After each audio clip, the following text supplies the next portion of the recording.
Well, with students heading back to classes this week, security is not only on the minds of parents, but also on school administrators. Channel 2's Dave McKinley has more on the local effort to get school resource officers into schools.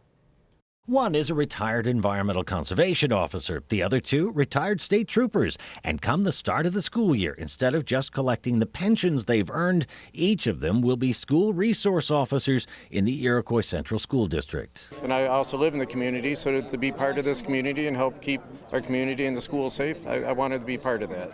I have a vested interest in the community. I have cousins, nephews, nieces that go to the school. I have two daughters that attended this school. They still remember Joe and still talk to Joe, consider him a lifelong friend. Joe is Elma Police Officer Joseph DePlato, who served as the district's sole SRO for the past several years, and under whose direction these three, along with two other new SROs, will be working.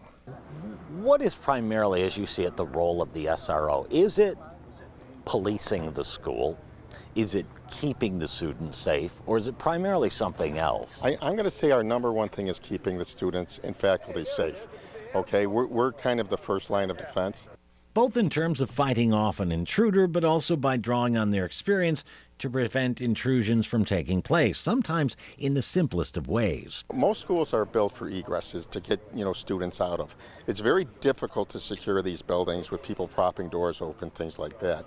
Having an SRO in each building, they can walk around, check the doors, windows, make sure things are secure, and that's one thing I'm going to ask of them, Note that he said each of the buildings. Iroquois says it's the first district of its size in western New York to have an SRO assigned to each of its schools, and perhaps one of only a handful in the entire state which can make such a claim.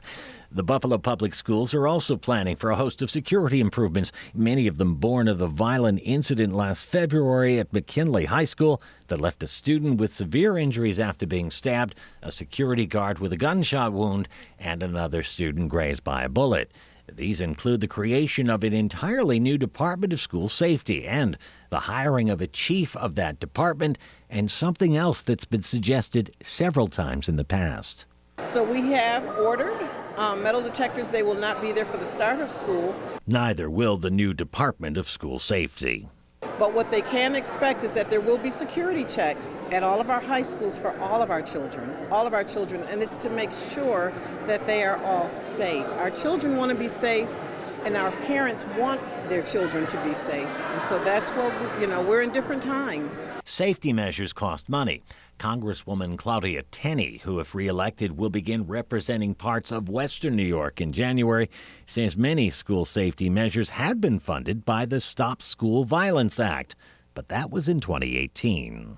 We are co-sponsoring and introducing another version of that bill now in Congress. We're still waiting to get sponsorship in the Senate that will give even more money to our school resource officers and to our school districts to apply for those programs to keep our students safe.